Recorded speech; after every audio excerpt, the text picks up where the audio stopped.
Lahat ng nakikinig po sa pangaral po ng salita ng Diyos sa gabing ito. Salamat po sa inyong pakikinig.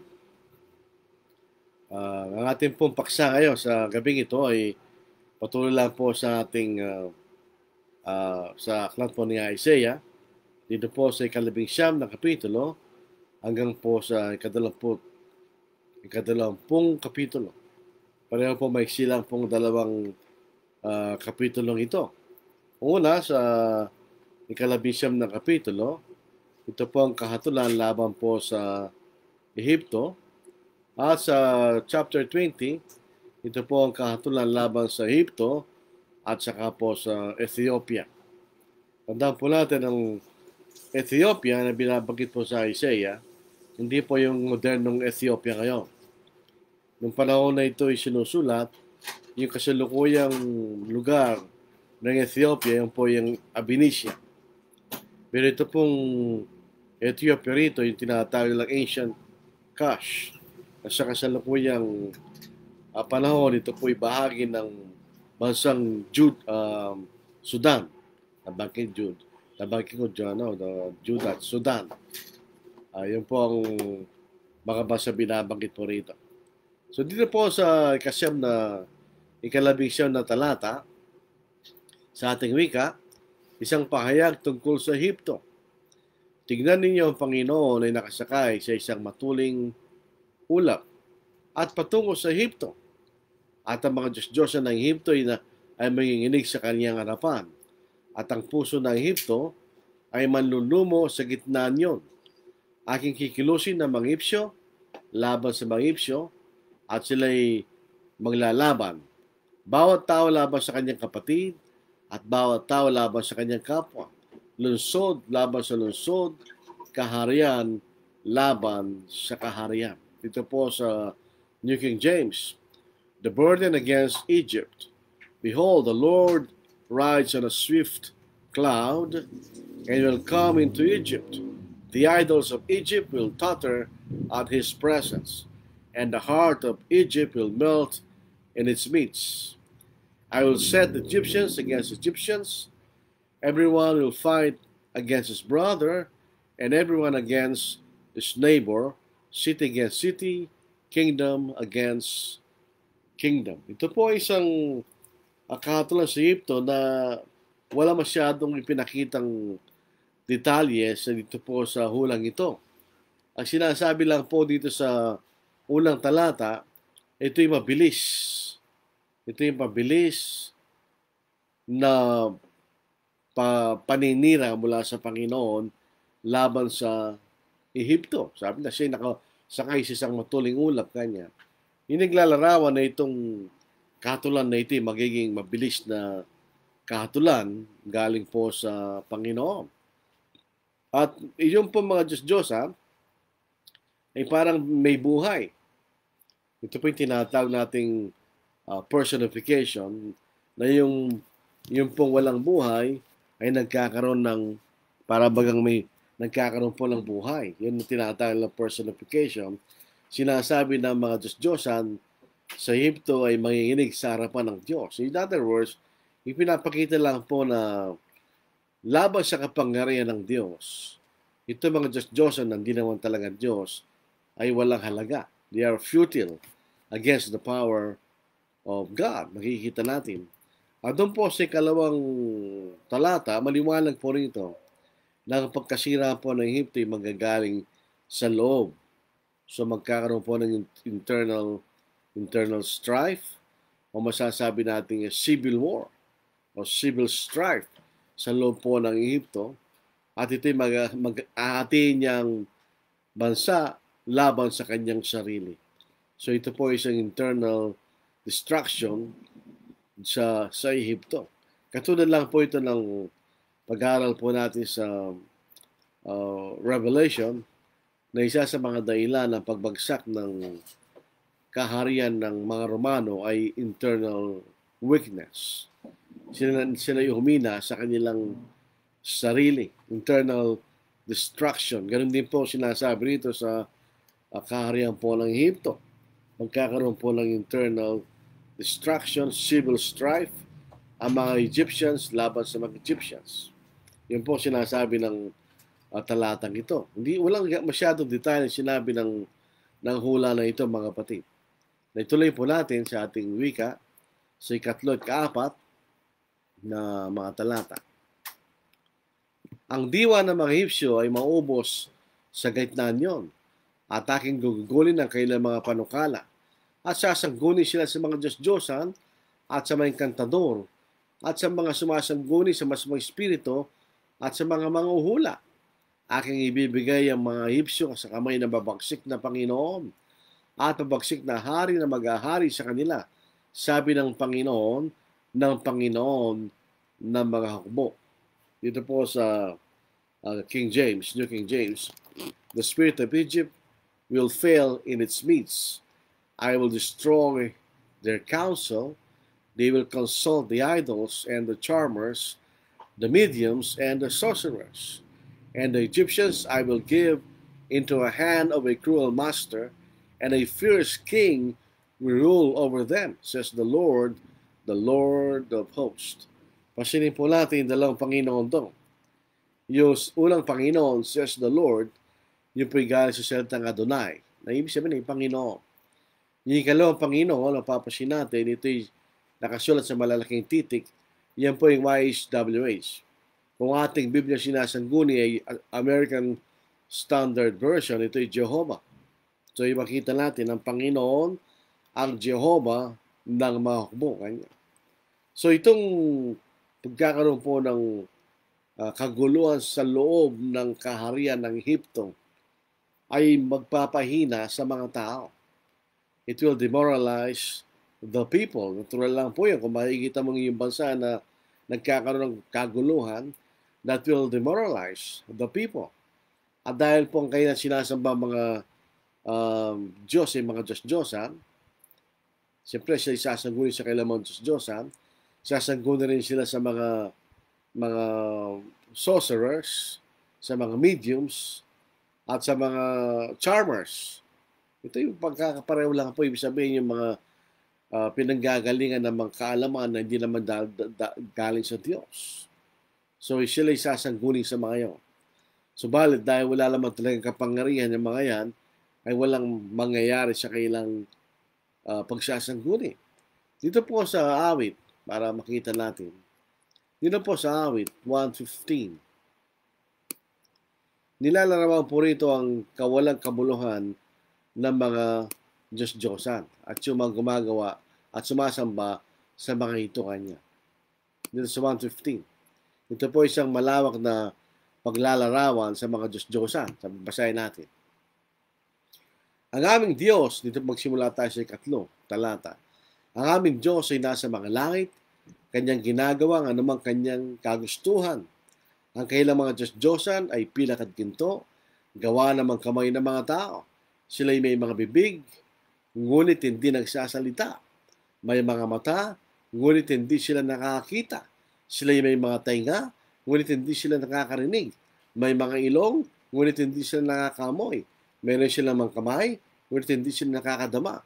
May mga paa, ngunit hindi nakakalakad. At di gumagawa ng tunog ang kailang lalamunan. Ang mga gumawa sa kanila ay kagaya nila, gayon din ang lahat na nagtitiwala sa kanila. In other words, ito mga iti walang kapangyarihan. Hindi, yung mismo sarili nila ay walang nagagawa. May bibig, hindi nagsasalita. So ano may tutulong ng mga ito sa mga tao? Wala. Kaya yung mga Egyptian, taga-Egypt, sila po isasangguni sa kailang mga Diyos-Diyosan. At yun ay walang halaga dahil wala naman talaga silang kapangyarihan. At dahil po sa kanilang makasariling layunin at ang kailang maling relihiyon na sila'y sumasamba sa mga Diyos-Diyos na sila'y parurusahan ng Diyos.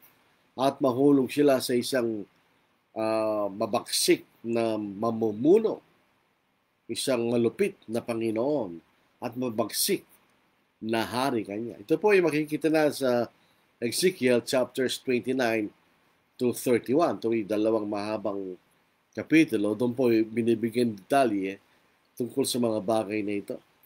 So mahuhulog sila sa isang malupit na Panginoon at mabagsik na hari. Yun po ang magiging kaparusahan nila na bibigay sa kanilang Diyos. Ano po ang magiging epekto sa kanila? Dito po sa mga susunod na talata, meron pong enumeration ng mga bagay na mangyayari sa lupain po ng Ehipto. Dito po sa verse 5. Ang tubig ng Nilo ay matutuyo. Pansinin po natin, ang pinanggagalingan ng buhay ng lupain ng Ehipto noon hanggang ngayon ay ang Nile River.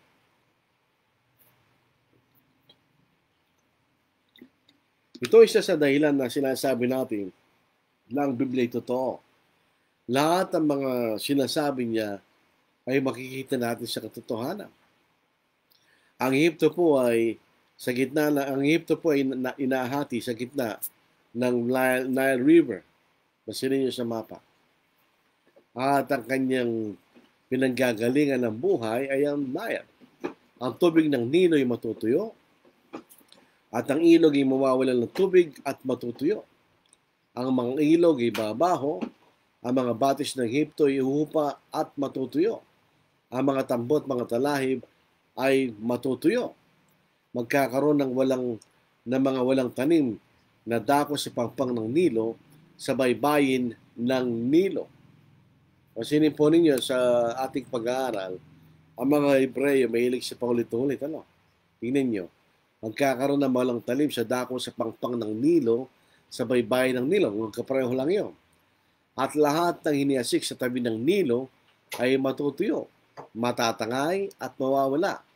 Ang mga mangingisda ay tatangis, lahat ng nanglalawit ng bingwit sa Nilo ay tatangis, at mangihina silang naglaladad ng mga lambat sa tubig. Ang mga gumagawa ng tela ay mawawala ng pag-asa, at ang umahabi ng puting damit ay manghihina. At ang haligi ng lupain ay madudurog, ang lahat ng nagpapangupa ay magdadalamhati. So makikita natin, ito po yung mga factors ng pagbagsak ng Ehipto. Isa dito ay yung natural calamity. Yung pong tubig ng Nilo matutuyo, ito yung naglalarawan ng isang tagtuyot, isang matinding tagtuyot. Matutuyo ang ilog ng Nilo, marami pong trabaho mawawala dyan. Number 1, mawawala ang pangingisda. Sapagkat ang ilog ng Nilo ay source din ng mga isda.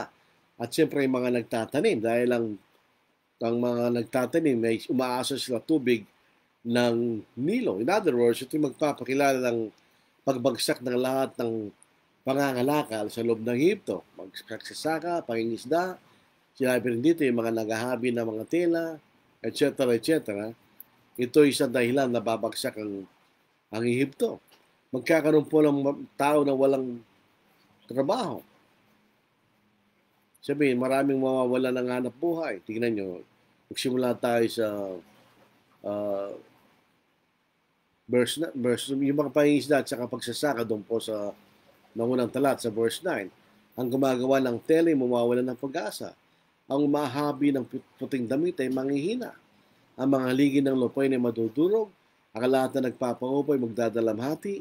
Ang mga pinuno ng...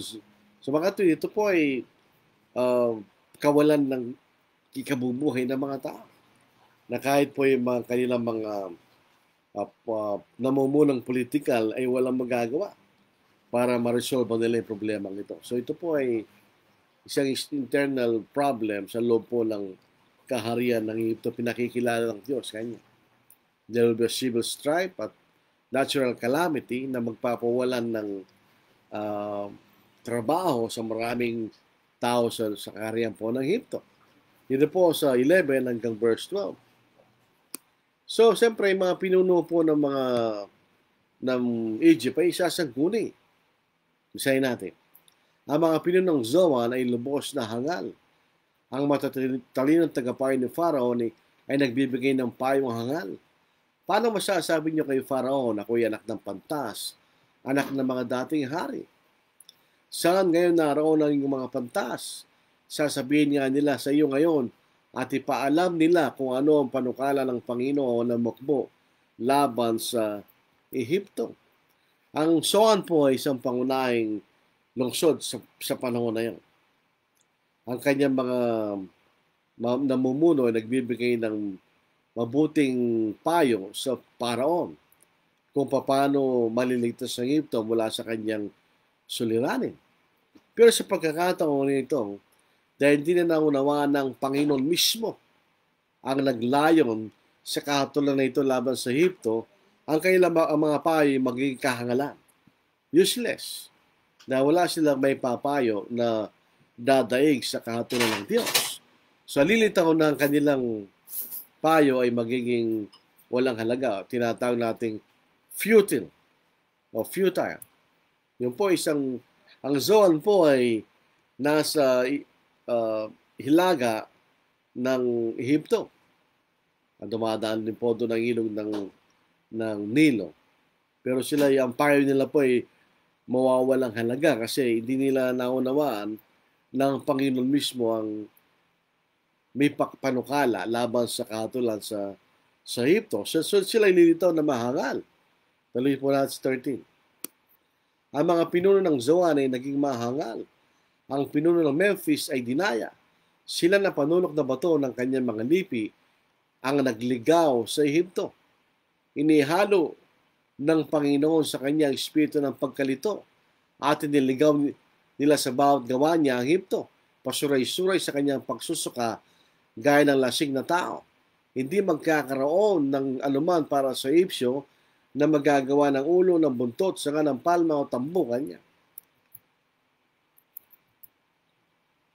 So makikita natin yung Memphis na sinasabi rito, yung pong syudad ng North sa panahon na yon, ay magiging katulad rin po ang payo nila sa payo binigay ng mga namumuno sa lungsod ng Zoan dahil hindi nila alam ng Panginoon na makapangyarihan sa lahat ang may panukala sa kahatulan nito laban sa Ehipto. Kung ito po'y panukala ng isang taong hari, ang kanilang mga payo ay may katuturan sapagkat maaari silang magwagi laban sa kapangyarihan ng isang haring tao. Pero para sila magbigay ng payo laban sa makapangyarihang walang hanggang kapangyarihan ng Diyos, siyempre ang kanilang mga payo ay magiging kahangalan. Parang ito yung sila po ay papatnubayan nila yung bansa na parang mga lasing na pasuray-suray. Ano magagawa ng lasing para magbigay ng payo? Ganun malilitaw ang mga payo ng mga syudad na ito. Yung Zoan, yung North o Memphis ay walang halaga. Walang halaga. Ang kailan magiging katulan laban sa Diyos. Dito po sa ikalabing-anim, biglang magbabago ang tema ng pangangaral ni Isaiah. Bakit? Sabi rito, sa araw na yon, kaya there's a specific day, sa araw na yun, magiging parang mga babae, mga ipso, at manginginig sa takot sa harapan ng kamay ng Panginoon na maukbo na kanyang itinaas laban sa kanila. At ang lupain ng Huda ay magiging kakilabutan sa Ehipto. Kanino man mabanggit yun ay matatakot dahil sa panukalang Panginoon na mangukbo na ipinanukala laban doon. In that day, Egypt will be like women and will be afraid and fear because of the waving of the hand of the Lord of hosts, which he waves over it. And the land of Judah will be a terror to Egypt. Everyone who makes mention of it will be afraid in himself because of the counsel of the Lord of hosts, which he has determined against it. Ito po, simula sa talatang ito, biglang magbabago ang paksa mula sa pagbagsak ng lupain ng Ehipto dahil sa katulan ng Diyos. Sa isang panahon ng Pangipto ay may takot sa Diyos at magsisisi. At sapagkat sila po ay babalik sa Diyos, sila po'y tatawaging mga banal. They will be blessed. So ito po isang pagbabago ng tema. Ito yung panahon na yung mga namumuno sa Ehipto ay matatakot sa Panginoon. Na malalaman nila na ang kanyang kamay ay nakabuka upang sila'y saktan, ganyan. At ang pagbangkit sa Uda ay magbibigay ng takot sa Ehipto, sapagkat ito'y maalala nila sa kailang kasaysayan ng Diyos ang nagparusa sa kanila. So ito isang panahon na in the future ng mga Egyptians ay babalik sa Diyos. Sila'y maniniwala sa Diyos. Sa Isaiah 19:18. Sa araw na yun, magkakaroon ng 5 bayan sa lupay ng Egypto na magsasalita ng wika ng Kanaan at magsisisumpa ng katapatan ng Panginoon na makbo.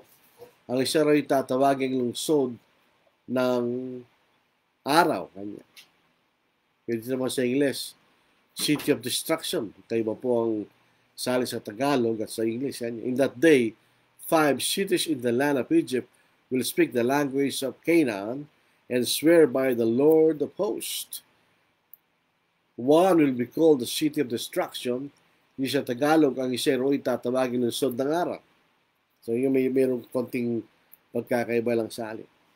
Ito po ay, dito po sa chapter 19, ito ay matatagpuan 6 na beses itong sa araw na yun, kanya. In that day, kanya. At maaaring ito'y tumutukoy sa araw na pagdating ng Panginoon. Doon ang mga Ehipto ay masasama doon sa maniniwala sa Ebanghelyo. Ngayon, sa gitna po ng kalituan at pagsamba sa Diyos, ang mga iba ay magiging tapat sa Panginoon, pero sila po ay nagsasalita ng magkahalong lingwahe ng Kanaan. Alam ito yung natandaan po na, lupay ng Kanaan, ito'y lupay ng sumasamba sa Diyos, hanggang marinig nila ang dalisay na spiritual na lingwahe ng Diyos. At ito'y sa pamagitan ng Ebanghelyo na galing sa ating Panginoon. At ang kailang pagsamba sa Diyos ay mawawala dahil sila po ay babaling sa katotohanan dinadala ng ating Panginoon. Sa 19, sa araw na yun, kanya, ay magkakaroon ng isang tambanan ng Panginoon sa gitna ng lupay ng Egypto at sa haligi sa Panginoon sanggalan yon. Iyon ay magiging tanda at saksi sa Panginoon na makbo sa lupay ng Egypto. Kapag sila'y dumaing sa Panginoon dahil sa mga api, magsusugo siya sa kanila ng isang tagapagligtas at kanyang ipagtatanggol at ililigtas sila kanya. So ito po ay isang pagpapalit ng sitwasyon. No, sa unang mga talatang pinag-aralan natin, ito ay ang Diyos ay galit sa lupay ng Egypto at kanya sisirain. Pero dito naman makikita natin magkakaroon ng pag-iiba ng kanilang pagsamba. Bakit? Isang altar ang kanilang gagawin sa Panginoon, sa kanilang gitna, kanya. At sila maglalagay po lang isang haligi para may pahayag nila na ang Panginoon na makbo ay nandoon. So ito yung pagpapakilala ng pagsamba sa tunay na Diyos. At nasa kanila ang proteksyon ng Panginoon. Bakit? Sapagkat pag sila'y umiyak sa Panginoon, dahil sa pagdating ng isang mapag-usig, sila'y padadala ng tagapagligtas ng Panginoon para sila ligtas. So ito yung larawan na sila'y liligtas ng Panginoon. Dito po sa English kanya, in that day there will be an altar to the Lord in the midst of the land of Egypt, and a pillar to the Lord at its border. And it will be for a sign and for a witness to the Lord of hosts in the land of Egypt. For they will cry to the Lord because of the oppressors, and He will send them a Savior and a mighty one, and He will deliver them. Hindi po ito literal na pagliligtas mula sa mga kaaway, kundi ang pagliligtas ng ating Panginoon. Sa 21, 22, ito po hanggang 24 lang, tapos 25, tapos lundag tayo sa 20. Then the Lord will be known to Egypt, and the Egyptians will know the Lord in that day, and will make sacrifice and offering. Yes, they will make a vow to the Lord and perform it. And the Lord will strike Egypt, He will strike and heal it. They will return to the Lord, they will be entreated by them and heal them. Dito po sa ating wika.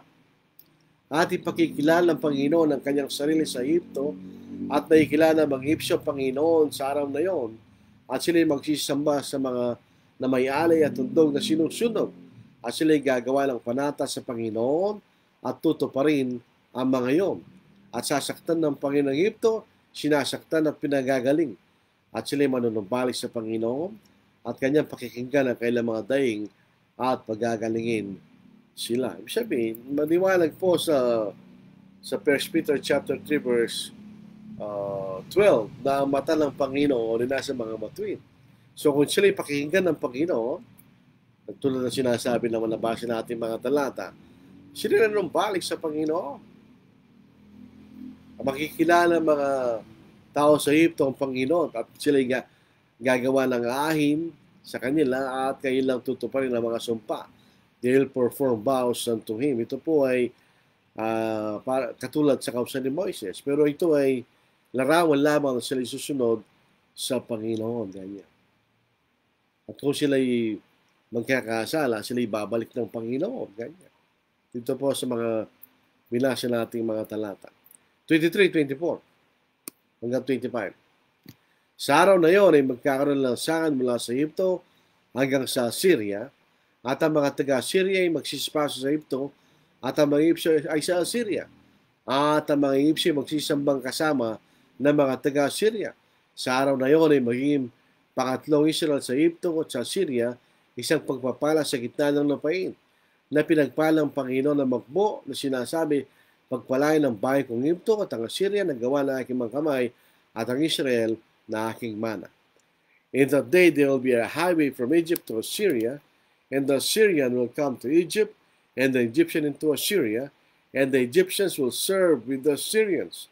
In that day Israel will be one of three with Egypt and Assyria, a blessing in the midst of the land, whom the Lord of hosts shall bless, saying, Blessed is Egypt my people, and Assyria the work of my hands, and Israel my inheritance.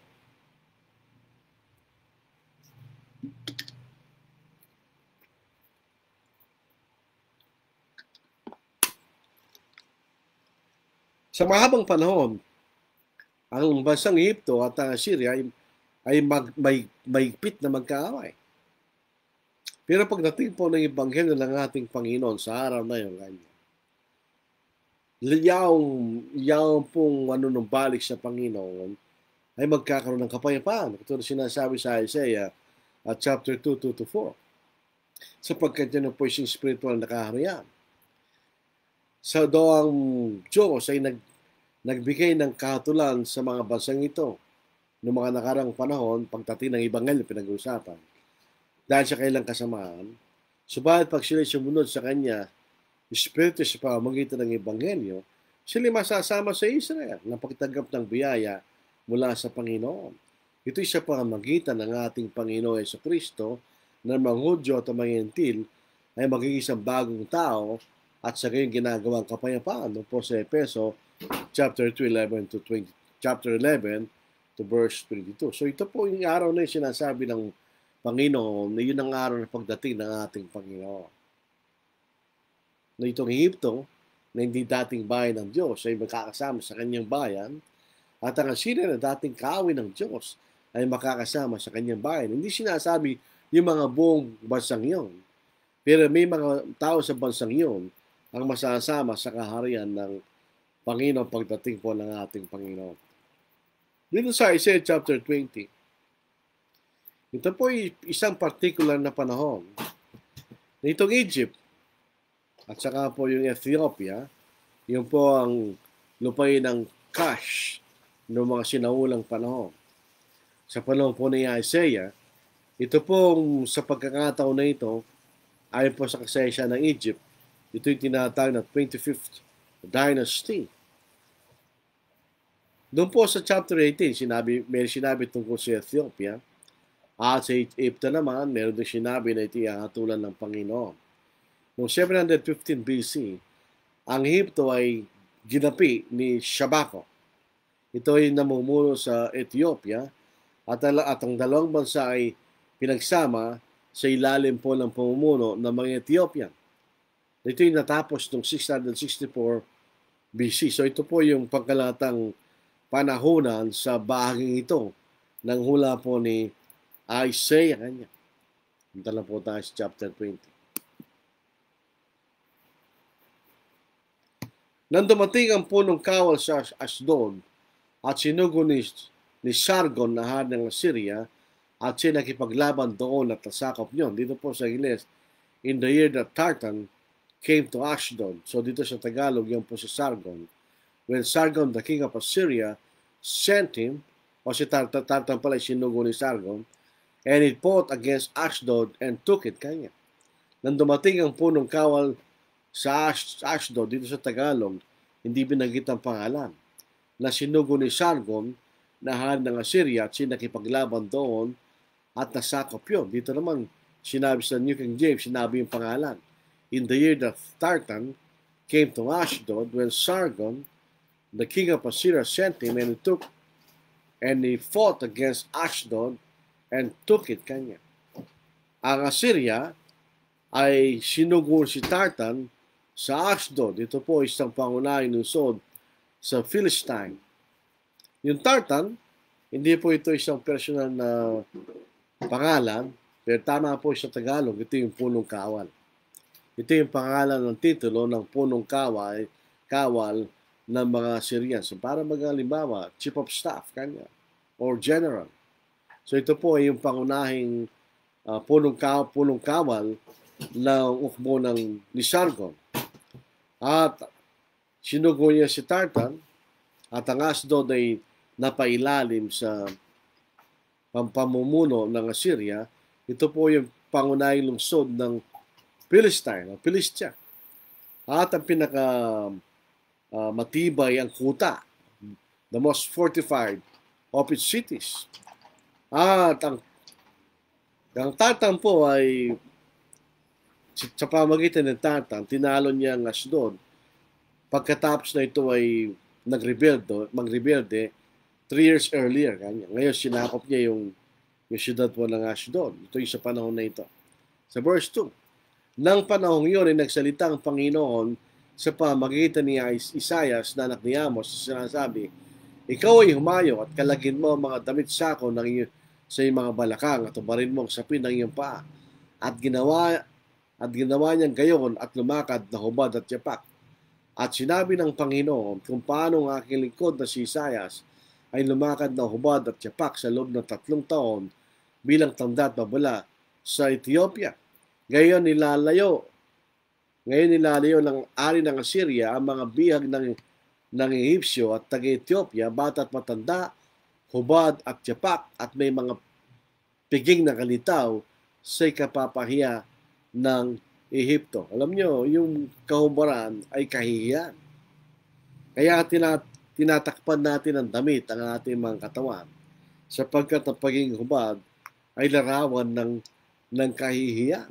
So ito pong inutusan ng Panginoon si Isaias na lumakad na hubad at walang pangyapak sa loob ng 3 taon ay siyang larawan para may pakilala na gayon din ang mangyayari sa mga tag-Ehipto at Ethiopians kapag sila sinakop ng Assyria. Yung salitang naked, dalawang kahulugan ay diyan na wala talaga silang damit o sila ang kanilang sinusuot ay panloob damit. Sabi nga po natin nung pinag-aralan po natin tungkol kay Jose na tinukso ng asawa ni Potiphar, nakuha niyang kanyang damit kanya, ibig sabihin yung outer garment. At yung inner garment, yung po, pag yun lang ang yung sinusuot, ikay tinuturing ng hubad. O wala ka talagang damit. So ito mangyayari, ibig sabihin, ito'y kaihiyan sa mga Ethiopia at Ehipto nang sila'y talunin ng Assyria. So ito po ang 2 huling talata. Then they shall be afraid and ashamed of Ethiopia, their expectation, and Egypt their glory. And the inhabitant of this territory will say in that day, surely such is our expectation, wherever we flee for help to be delivered from the king of Syria, and how shall we escape? Sila'y manglulupaypay at malilito Dahil sa Ethiopia nakailang pag-asa at sa Egypto nakailang pinagmamalaki. At ang mga naninirahan sa baybaying ito ay magsasabi sa araw na iyon, narito, ito ang nangyari doon sa aming inaasahan at aming tinatakbuhan upang hingan ng tulong upang makalaya sa arang Assyria at kami, paano kami makatatakas kanya. In other words, wala na silang pag-asa. Dahil yung mga inaasahan nila na bibigay ng proteksyon sa kanila, ay wala na sila. Sila natanggal sa wala nang kailang inaasahan at ang kalalatian ng Egypto kanya, pati yung inaasahan na si Ethiopia na once upon a time, kung binasa natin sa 18, ito ay makapangyarihang kaharian. Ngayon, yung mga mamayan doon, ano mangyayari sa kanila? Wala lang silang aasahan. Ganyan. Na yung mga mamayan na umasa sa Egyptian at Ethiopians ay lalaban para sa kanila, laban sa Syria, ay matatakot na sila ngayon dahil natalo yung Ashdod at maliwanag din na yung nagtitiwala sa Ethiopia at sa Egypto ay ganun din ay sila magtitiwala sa walang talagang pinagkakatiwalaan. Yun po mangyayari sa kanila. Sa Nahum chapter 3, Nahum chapter 3, 8-10, ito din po isang contemporary ni Isaiah. Are you better than Noamon that was situated by the river, that had waters around her, whose rampart was the sea, whose wall was the sea? Ethiopia and Egypt were her strength, and it was boundless. Put and Lubim were her helpers. Yet she was carried away. She went into captivity.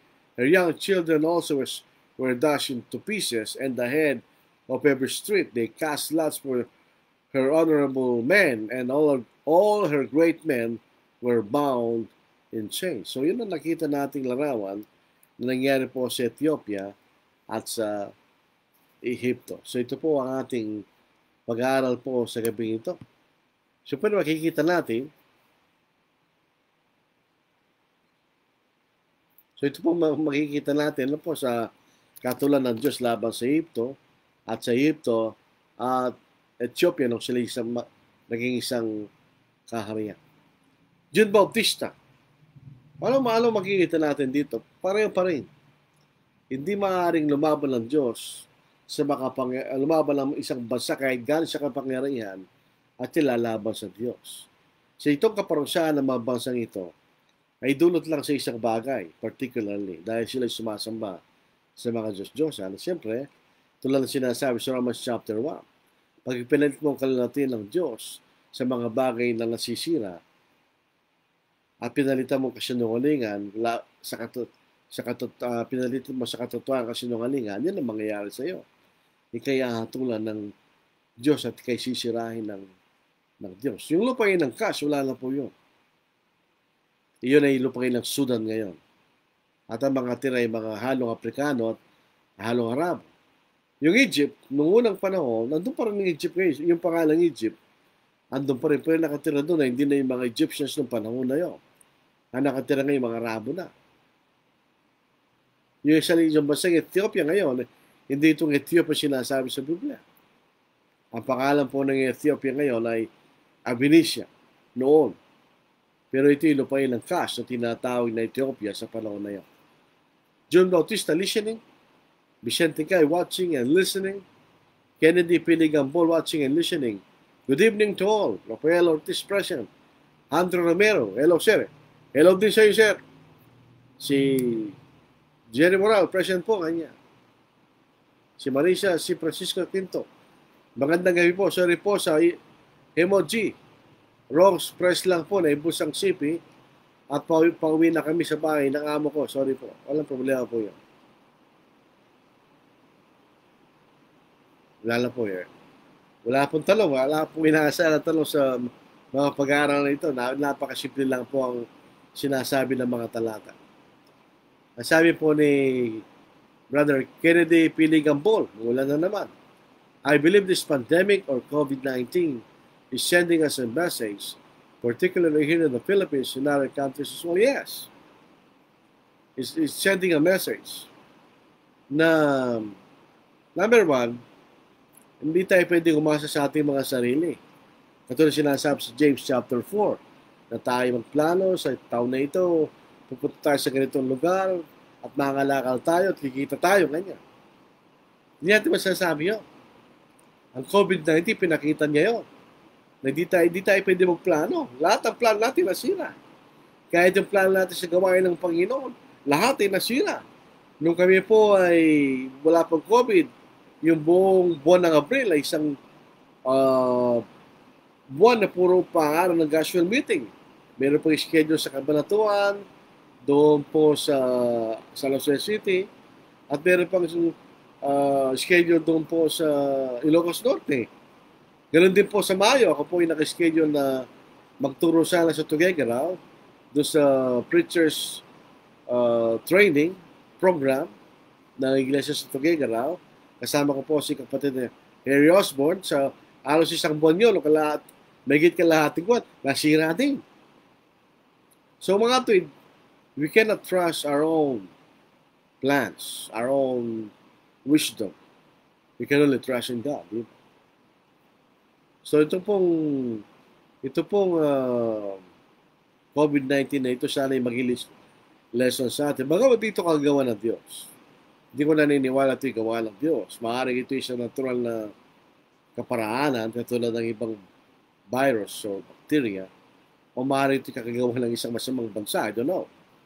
Pero definitely dito kagawa ng Diyos. Pero ito ay pwede magturo sa atin na mahalagang aral sa buhay at sa ating pananampalataya. Marami po. Nung una, hindi natin pinapasin ang pagsamba. Yung iba, sasamba, hindi sasamba, sasamba, hindi sasamba. Ngayon, namimiss natin ang pagsamba. Namimiss natin ang mga kapatid.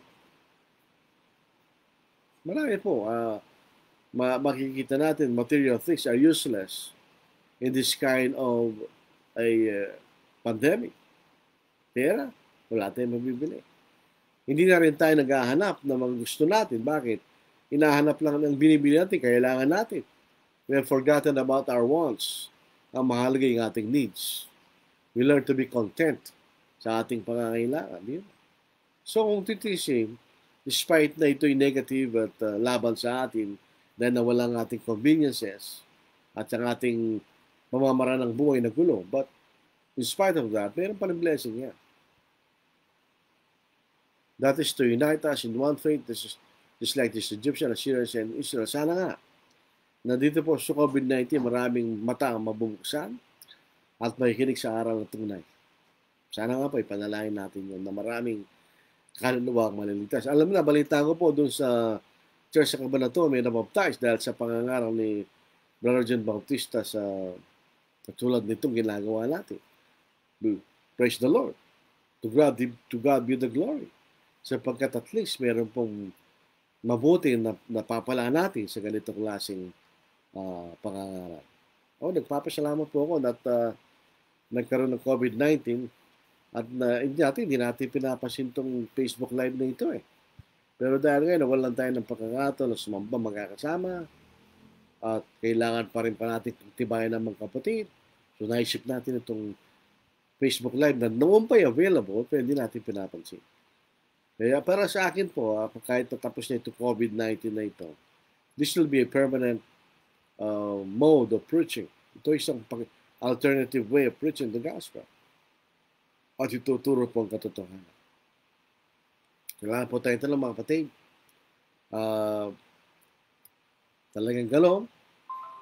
Dahil ito po mga sa bahaging ito ng Isaiah, hindi pa po ito ang mga exciting part. Pagkadating natin sa gitna, doon natin makikita ang excitement ng, kumbaga po sa pelikula, yung excitement ng pangangaral po ni Propeta Isaiah. Ito po sa sunod nating pag-aaralan, ito na 21. At makikita natin, ito pa rin ay isang uri ng kahatulan. Ganyan. Ito po, the burden against the wilderness of the sea. Ito po yung mga bansa na sa tabi ng dagat. Ito ang kanyang isa-isahin. Ganyan. Tapos sa chapter 22, against the valley of vision, pero binabanggit po yung Judah sa araw na yan.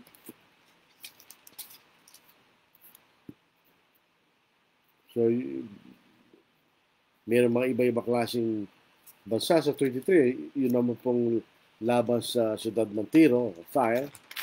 Pagkatapos, sa 25, 24, dito hanggang 23 lang po yan. Tapos iba na po ang mensahe sa chapter 24. Babalik na po si Isaiah sa flow ng kanyang pangangaral. Marahil kaya ito nilagay ng Diyos sa aklat ni Isaiah para bigyan ng babala yung Judah na kung ang mga bansang ito ay parurusahan ng Diyos o ato na ng Diyos dahil sa kailang pagsama sa Diyos-Diyosan upang ang Judah ay matuto at hindi nila gagawin. Unfortunately, hindi natin alam ba't ang tao talagang pasaway. Hindi rin sila hindi na sila natuto sa aral ng kailang mga kapatid sa Israel na dinila sa pagkalipin sa Syria dahil sa kailang pagsamba sa mga Diyos-Diyosan. Sana po at least maging familiar tayo sa aklat ni Isaiah at matuto tayo na labanan yung mga taong gumagamit ng aklat na ito para magtulong ng maling aral. Marami po. Yung mga saksi, yung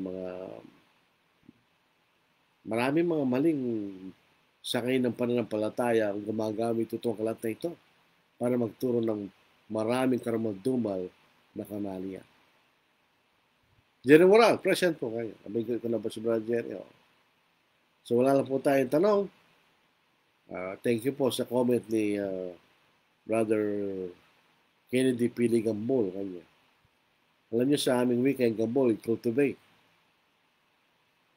So maganda you cultivate the faith to the Word of God. So maraming salamat sa inyong walang sawang pakikinig sa pangaral ng Ebanghelyo. In Christ alone my hope is found. He is my life, my strength, my song. This cornerstone, this solid ground. When through the fiercest drought and storm, what heights of love, what depths of peace. When fears are still, when striving cease. My comforter, my all in all, here in the love of Christ I stand, in Christ alone.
Kaya po ni Mr. Rachel Goto, salamat po kanya.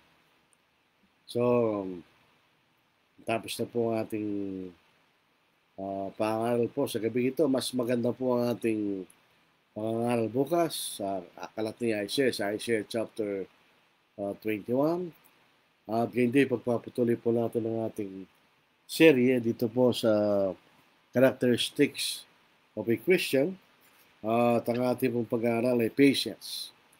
So, patience. Ito rin po isang katangian na nawawala ng tao ngayon kasi naging very convenient ang paraan ng ating pamumuhay.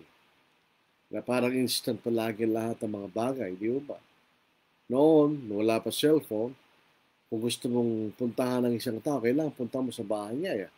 So ito'y nangangailangan ng panahon at maraming effort para makausap mo ang isang tao gusto mong kausapin. Pero ngayon, sa isang click ng kamay, sa pamilya ng gadget, makakontak mo yung tao na hindi mo na kailangan puntahan. Di ba? Ganun din po sa komunikasyon, internet. Alam niyo, ang patience na nakikita natin noong nagde-develop ang internet. Nakita natin Pentium 1, Pentium 2, Pentium 3, Pentium 4, hanggang Pentium 5 yan. Tapos iba na yung proseso na inilabas ng ni Bill Gates. Ano po? Naging iba na. Windows something na. Kung noon, sanay ka sa Pentium 1, tapos nagkaroon ka ng Pentium 2, o meron ka ng Pentium 2, tapos gumamit ka ng Pentium 1, naiinip ka. Lalo kung mas malaking, lalo na ngayon, ang bibilis ng mga computer. Kung gagamitan mo yung Pentium 1 noon, itatapon mo. Nawawala ng patience sa mga tao dahil sa technology. Noon, kailangan maglakad ka. Naglalakad lang po kami mula sa bahay namin noon patungo sa eskwela, naglalakad lang kami. Pero patient yung mga tao noon. Ngayon, hindi na. May service na yung mga bata. Hindi mo na mapapalakad yung bata ngayon. Papunta sa eskwelahan niya kahit malapit lang. Kami na naglalakad lang kami. At enjoy pa pag umuulan, sabay-sabay yung uwi mga bata, nakakapote, masaya silang umuwi. Ngayon, nawawala ng patience yung mga tao dahil sa modernong paraan ng pamumuhay. That's one thing we lost. Dahil po sa paraan na ito noon, pag magluluto ka ng kanin, yung old style na ngayon, sugar na lang. Hintayin mo na lang maluto, hindi mo na kailangan tignan. Nawawalan tayo ng patience. Dahil po sa modern technology. Kaya ganon. So yun po yung ating pag-aaralan bukas, ang katangian ng pagtitiis. Meron pang umabol si Sister Esther Floresca. Ito po yung kapatid ng asawa ni Brother Rick Darasin. At sila po yung kaanib sa iglesia ng Mabalacat. Na malapit lang sa amin. Actually, mas malapit pa ang bahay namin sa kapilya nila kaysa sa kapilya ng sa Aguila City Southside Church of Christ. Malayo-layo pa pero dahil sa expression, malapit na rin.